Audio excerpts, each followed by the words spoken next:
elhamdülillah bugün burada Mersin'de peygamber sevdasını yansıtmaya çalıştık.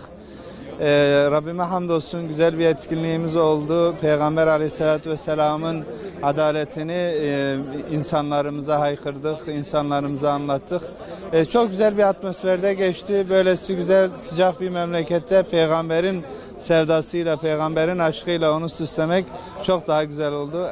Tüm katılımcılara, vatandaşlarımıza canı gönülden teşekkür ediyoruz. Allah bu gibi güzel etkinliklerin devamını getirsin. Allah razı olsun.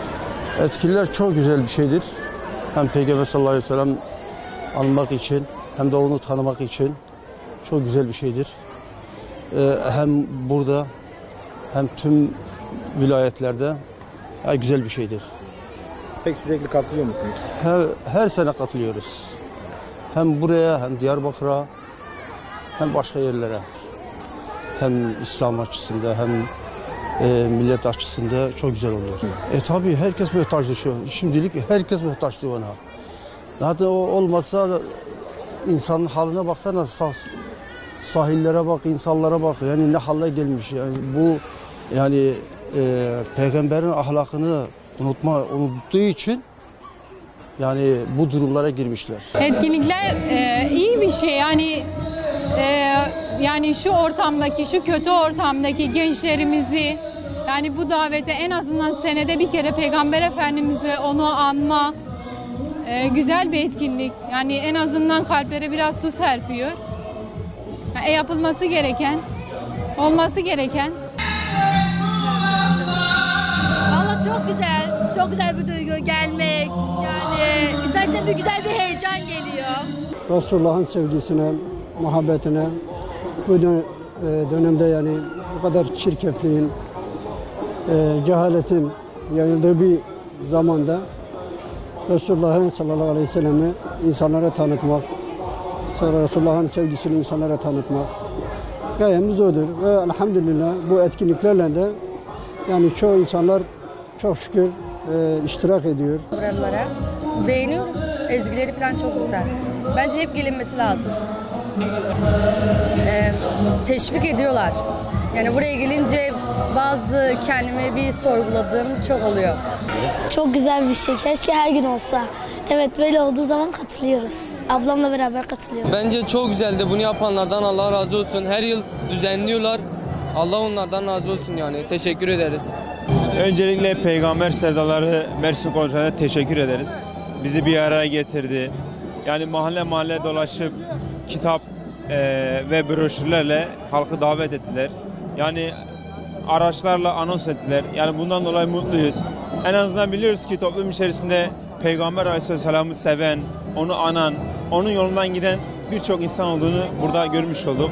Allah-u Teala sayılarını artırsın. Çok güzel oldu yani. Gerçekten de bu tür şeylere ümmet olarak çok ihtiyacımız var yani. Bu tür etkinliklerin daha fazla olmasını istiyoruz. Zaten insanlara bu daveti götürdüğümüz zaman onlar da yani tek bir defa mı olacak diye soranlar da oluyor tabii ki. Yani çok memnun kaldık. Biz de memnun kaldık yani. Yani buraya geldim hani peygamberimizin yani o salavatlarla, tekbirlerle o coşkuyu yani insan resmen içinde hissediyor. Yani ümmet bir başa muhtaç. İnşallah peygamberimiz gibi onun yoluna giden biri gelir de bu ümmeti tekrardan bir eder.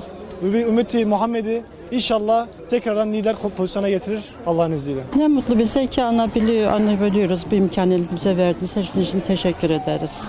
Peki sağ olun. etkinlikleri nasıl buluyorsunuz? Çok güzel oluyor. Bu toplantılar, bu araçlar gayet iyi oluyor. Bilhassa gençlerimiz için çok daha iyi oluyor. Peki sürekli düzenlenmesini ister misiniz? Tabii ki isterim. Her sene geliyorum, etkinliğe katılıyorum. Nerede olursa olsun geliyorum.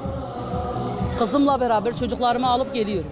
Peki nasıl buluyorsunuz? Çok güzel buluyorum. Sohbet olsun, Kur'an tilaveti olsun, ilahileri olsun. Çok güzel. Bu etkinliklere her zaman katılmak için elimizden geleni yapıyoruz. Etkinlikleri düzenleyen kişilere de sonsuz saygımız, teşekkürlerimizi iletmek istiyorum. Devamını diliyorum. Çok güzel. Etkinliklerimiz çok güzel. Devam etmesini istiyorum şahsen. Hani bir gün değil, sürekli. Çok seviyoruz. Niçin geldiniz? Peygamberin programını dinlemek için. Her sene geliyor mu buraya? Evet. Buraya değil, Adana'da. Adana'dan buraya geldi. Maşallah. Peygamber Çok seviyorum da gelerek. Çok memnun oluyorum geldiğim için. Böyle şeyler olmasını daha çok istiyorum. Yani günümüzün böyle şeyler geçmesi için daha çok katkıda bulunmalarını istiyorum. Yani gezeceğimize böyle şeylerle vaktimizi ayırsak daha iyi bizim için. Yani İslam toplumu için daha iyi. Bu programı düzenleyen arkadaşlardan hepsinden Allah razı olsun. Gerçekten güzel bir etkinlik. Allah hepsinden razı olsun.